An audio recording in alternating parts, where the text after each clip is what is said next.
I'm here to define what the British Democrats are. So we are ethno-nationalists who pursue the democratic electoral path. To speak a little about the second part of that, there are plenty of parties or movements in ethno-nationalism which decry the electoral path and say we will never succeed, it's a waste of time, etc., etc.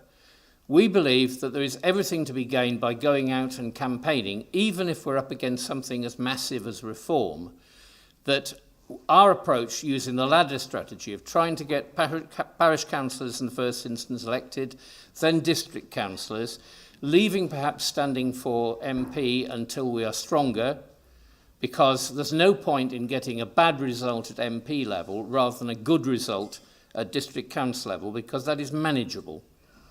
And we have a considerable track record of success with parish councillors.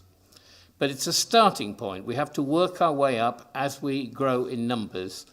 But we believe that the democratic electoral path is the way forward, even if movements bigger than ourselves decry it. We're ethno-nationalists. That means that we believe in the nation state. We believe that Britain is historically an ethnic group of people who have a homeland. For years, the left have argued that races don't exist, that Britain is a land of migrants, but there were never migrants from as far afield as Asia or Africa.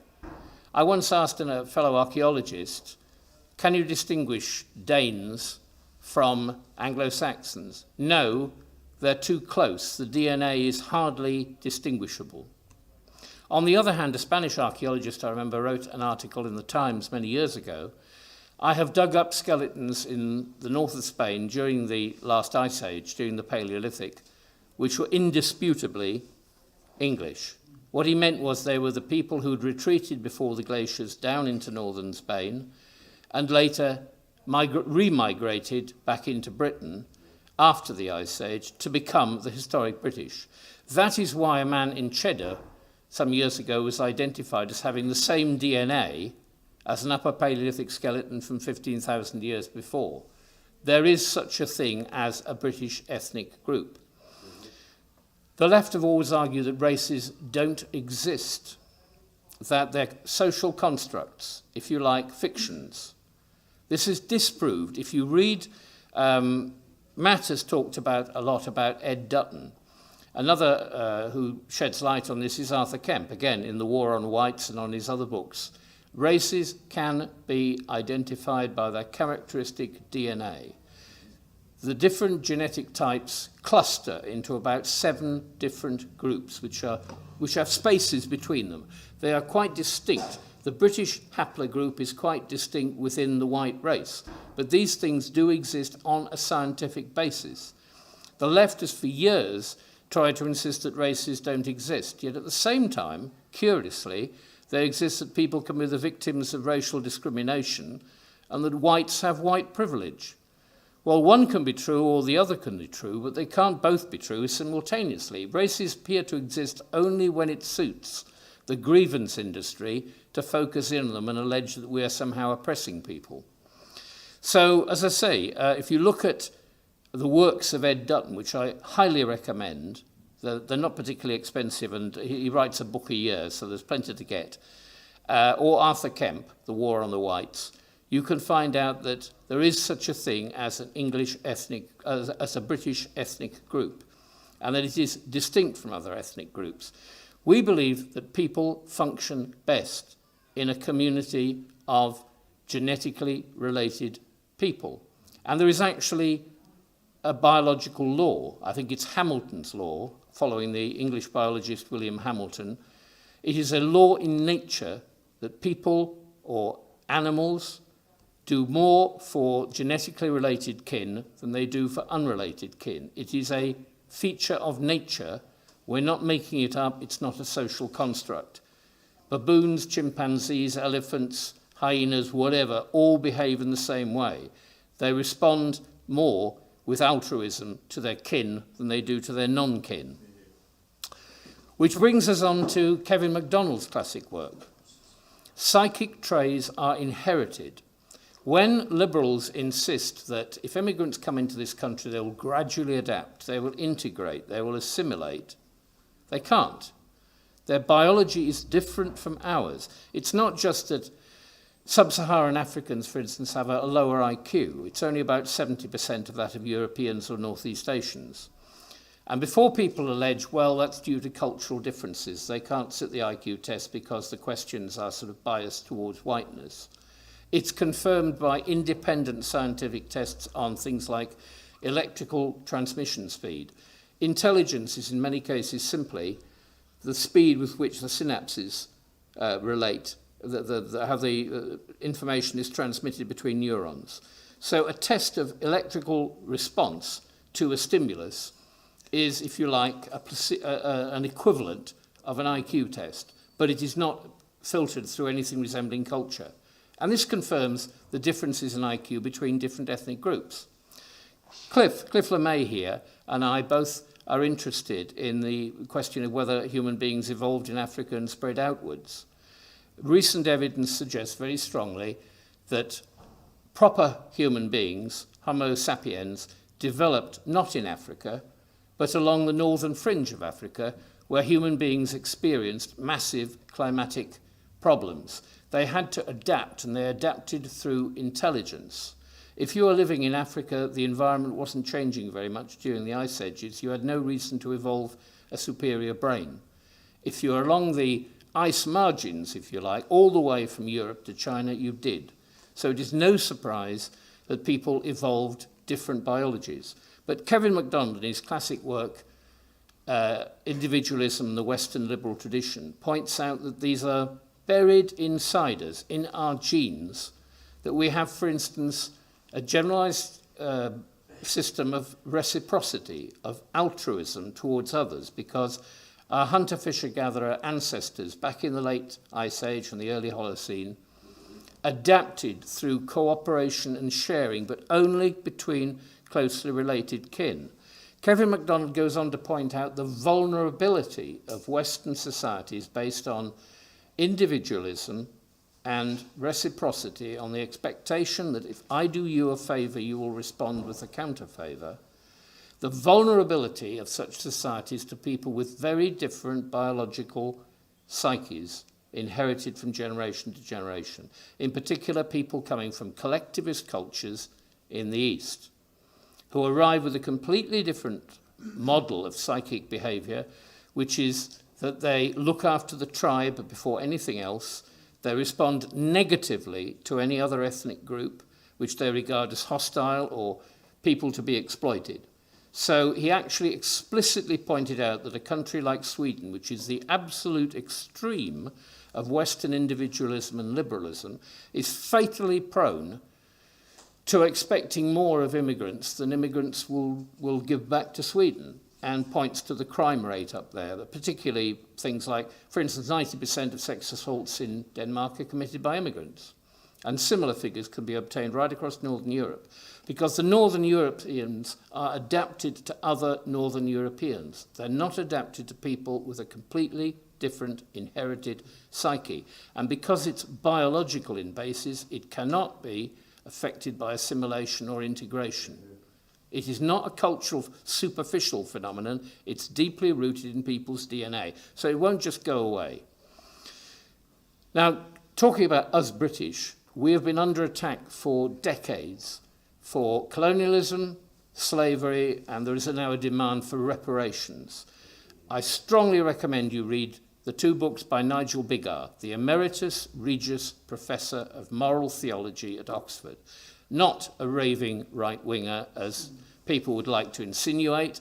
He is actually highly admired for his work on Christian ethics. He is a practicing Christian. He says we are not guilty of anything wicked in respect of colonialism and not guilty of anything in respect of slavery. Slavery was a universal human characteristic up to and including the period when the English, the Portuguese, and the Muslims traded in African slaves, with the cooperation of African chiefs, such as those of the Dahomey and the Congo, who did the enslaving in the first place, as they always had done.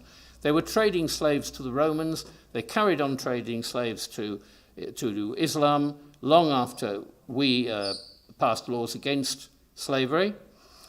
Nigel Biggar, in his latest book, which I'm reading my way through, Reparations, which is a small book, easily read, points out the British Empire spent more on abolishing slavery between 1807 and 1867, forcing people like the kings of Benin or Dahomey, as in Benin bronzes in the British Museum, forcing them against their will to give up the trading in slavery. They wrote vigorous letters back saying, but slavery makes us oceans of money. The Ashanti were the same. The Ashanti gold was founded on slavery. The Benin bronzes were paid for by slavery. The Africans were happily trading slaves at the slave ports. People like Edward Colston could not have gone into the interior and chased up slaves. They would have been dead, because that was the white man's grave, infested with yellow fever and malaria. The African chiefs were busy trading in their own people and in captured war prisoners at the slave ports along the African coast, all the way from the Gulf of Guinea down into the Congo. The kings of Congo are among the worst. We started off our imperial mission of landing in places in Africa and making them protectorates in order to crush the slave trade. We entered Zanzibar after many years of putting pressure on the Sultan of Zanzibar. We finally concluded the only way to bring him to heel was actually to occupy Zanzibar. We have nothing to be ashamed of from colonialism and slavery. I myself was born in India, and I detected no hostility, even at my early age, against the British. A statue was put up in Andhra Pradesh to a recent colonial governor. If you read the reports on deceased governors in the Times and the Telegraph when I was much younger, 60s and 70s, constantly you would read Joe Bloggs was asked by the Pakistani or the Indian government to carry on his work as governor of Punjab or Bengal or wherever, because they said there was no point in asking him to go away. His work for the Bengal or Punjab natives was so much appreciated that they would rather he carried on and trained up replacements. The idea that all these countries are worse off because of colonialism, look again at Nigel Biggar's book on colonialism, and he'll point out that the GDP of all the ex-colonial territories is far better than those of the non-colonial territories, if you compare, for instance, Malaya with Thailand. The classic example is Haiti, or Haiti. There was a slave rebellion in the 1790s. It's been black-ruled ever since. We were told that if only the white man's yoke was taken off Africans, or African slaves transferred to the Caribbean, that they would lead a wonderful life, because all that stopped them from, quotes, progress was the white man's oppression. Well, look at the state of Haiti today. It's hardly an advert for 200 years of black rule. It's a shambles. Violence and coups and corruption are absolutely widespread. It is not an advert for independence. If anything, it's an advert for recolonization. The average Haitian will be better off under white rule. In fact, that's probably why they're emigrating to the US in considerable quantities. It's also why a lot of Asians from India, from the Indian subcontinent, are emigrating here, because actually white rule has proved to be significantly better than the corrupt governments which have replaced them. Not enough people are going to turn around and say, actually, if anybody's paying reparations, they should pay us reparations for introducing the rule of law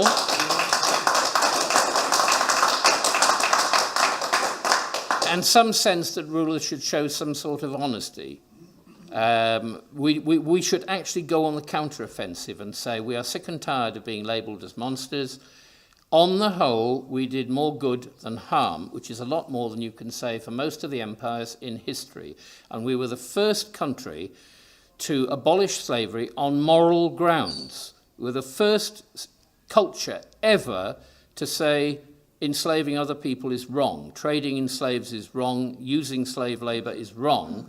Every other civilization, including Islam to the present day, because remember, Muhammad traded in slaves. They don't have a problem with slavery because it's just part of the natural world as far as they're concerned. Anyway, so does that make what we're doing as British Democrats, does that make us racist, far-right, extremist, etc.? Well, personally, I would use the term far anything only for people who advocate or use violence. The far left, like Antifa, systematically uses violence in places like Portland and Seattle to get its way because it cannot stand opposition. It will not argue with them because it regards them as creatures that are not to be argued with. They have to be just beaten over the head.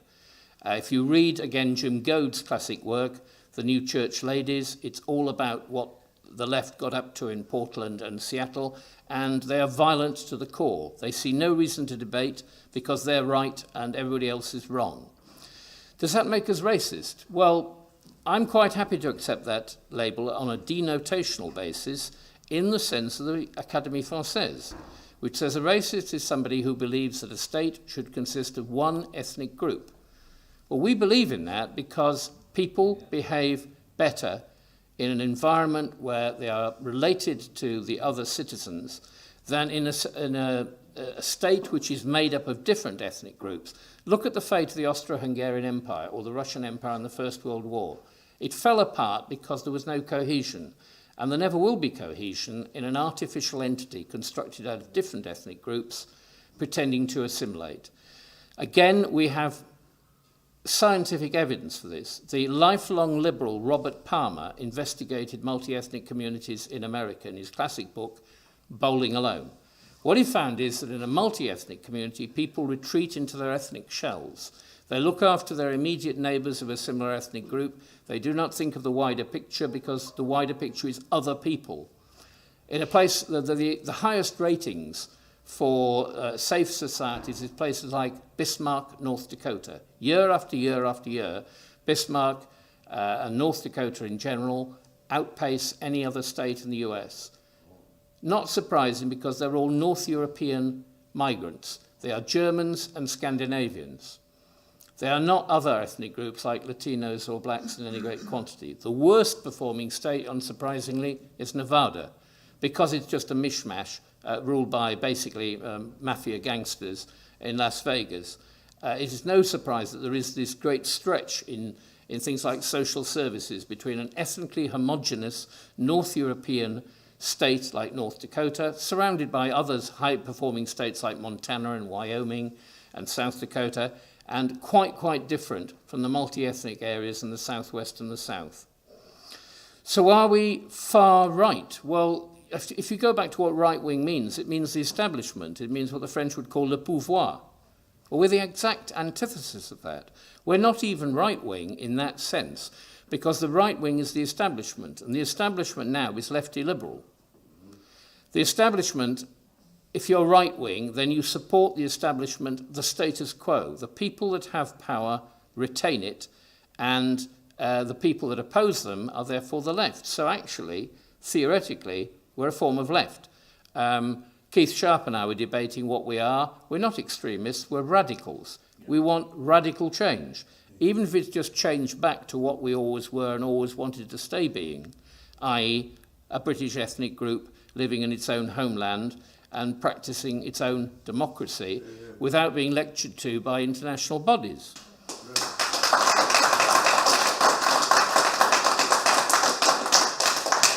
Matt has already alluded to the fact that we're in a cyclical rather than a linear environment. And I'll just say to you, a move to the right from a position on the extreme left is a move to the centre, not the far right. We are merely redressing the balance. What we believe in is what people have believed in for centuries, but there has been an enormous swing since about the 1960s. Philip Larkin would say 1963. Let's say it was 1965. 60 years have elapsed of what the historian Fernand Braudel would call a conjoncture. It's a massive shift to the left, far away from anything which human beings have believed in for centuries. When you've got a prime minister who says that a woman can have a penis, or at least isn't very sure of what a woman exactly is, then you know you're in some sort of weird territory. If you told somebody alive in the 50s or 60s that a British prime minister would ever have that feeling, they wouldn't have believed you. They'd have said, don't be ridiculous. No Prime Minister, no sensible person would ever make such a ridiculous statement. It's a measure of how far we've drifted from the mainstream of Western culture that anybody can make such a preposterous statement. But again, if you look at sociologists and people like Kevin MacDonald, holding utterly absurd views is a sign of group membership. To swear to a belief which is clearly illogical and ludicrous signifies that you're really a member of the far left, that you can be trusted, because if you commit yourself to an absurd position and people are basically laughing behind their backs at you, then you know that you are a true faithful believer in the cause, of course, being world government, the abolition of nations, the abolition of genders and classes and everything else. So, final point, practical considerations. Do we have any answers to questions like immigration or the cost of living? Immigration, we can't just stop them, unfortunately, in the middle of the channel with gunboats because we're going against maritime law. But we will never stop immigration as long as we are signed up to the various treaties. We don't even have to abolish our membership of the ECHR, because we can pass a single law in Parliament which would say British national interests, British sovereignty overrides all international treaties. It would simply say we can do what everybody else in the world, the French and the Italians and the rest of them do, pick and choose. We can respect those bits of the ECHR which suit us, and we can say, in this instance, of this individual, he is going home. Whether or not some shyster lawyer can creep out of the woodwork and say, I'm going to defend this man, and he has 8 appeals and then gets indefinite leave to remain. As Farage has said, that category should be abolished entirely. Indefinite leave to remain is granted when you've worn the system out, when you've done 8 appeals financed by legal aid by the taxpayer, and you still can't get to have asylum in this country. The state finally gives up and said, all right, we concede defeat, you've got indefinite leave to remain. That category should not exist. But in the first place, if we simply said British national interests override everything else, we could send people away and there's nothing they could do about it. As for the cost of living, we are the only nationalist party in the world, in fact, as far as I know, the only party in the world, of which Kerry Bolton said, in one of his many works, I think it was Abolishing the Money Traders, that we believe in taking control of banking. I don't know if you know anything about how banking works, but basically the major banks can create money out of thin air and then charge you money for interest for borrowing it. They only have to have 10%, but they usually have far less of the value of the coinage they issue, of the notes they issue, in their vaults to be able to produce 10 times as much money out of thin air, then charge a borrower interest on it, and then recycle that borrowing time and time again. Every time a cheque is paid in or money is transferred electronically these days, they make a profit. We're the only nationalist party in Europe, as far as I know, to do what people in the 30s were advocating. If the government controls the money supply, it can make sure that things like mortgages and every other financial transaction, which normally involves you paying money to Barclays or Lloyds or any of the major banks, can be done so that the money goes back into the Treasury and can be used to finance projects of social interest.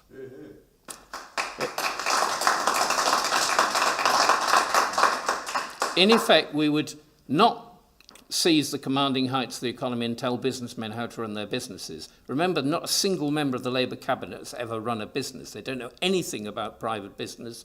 They've only ever been employed in the public sector, where basically the taxpayer can be mugged every time the government needs more money. So, if we take control of banking alone, we can issue money so that the economy never runs into either inflation or deflation.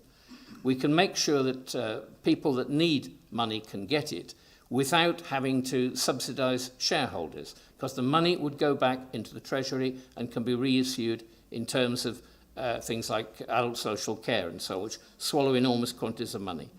Final point, obviously we oppose the idea of a digital ID card, because it's nothing to do. It's nothing to do with controlling immigration. It's to do with controlling you, controlling me, shutting us up by saying you're deprived access to work or to money. Look at the Canadian truckers, the way the Canadian government quite simply seized their assets, shut down their bank accounts. If you want a future like that, with a government straight out of Orwell that controls your every move, again, look at George Galloway, stopped at Gatwick Airport by counter-terrorist police. George Galloway may have views that we disagree with, but nobody's going to call him a terrorist. That was an attempt at intimidation. And if the government gets digital ID cards, it will be giving up freedoms which everybody since John Locke has fought for. It's giving up everything that the common law and the rights of a freeborn Englishman have been fought for centuries. If we give that up, we give everything up. Finally, we know that reform is going to swamp us in many ways at the elections that we're standing in. But reform doesn't have the answers. Its one-for-one policy is not an answer to immigration. It's basically a form of replacement. For every Briton that leaves, a non-Briton will arrive. That could result basically in a complete ethnic turnover, and reform would be happy with it. We are not happy with it. We believe in straightforward, no more immigration for at least a decade.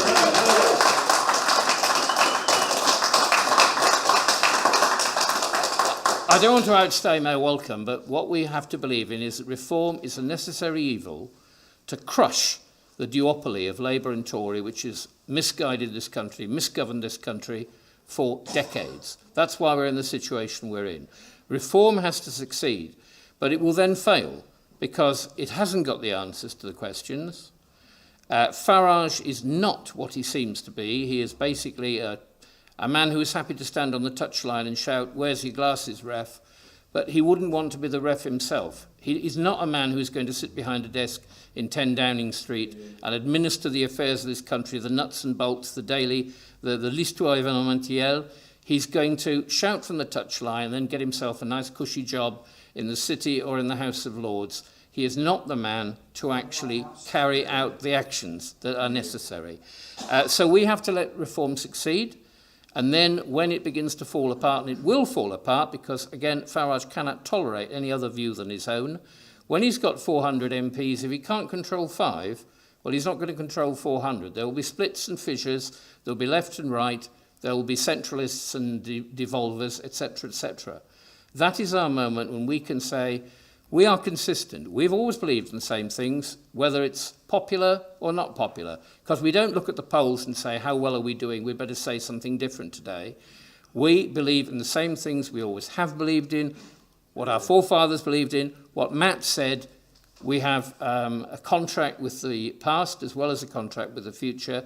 We're not going to be deflected from our views. We're going to keep on standing until enough British people acknowledge that we've got the right answers. Thank you very much for your time.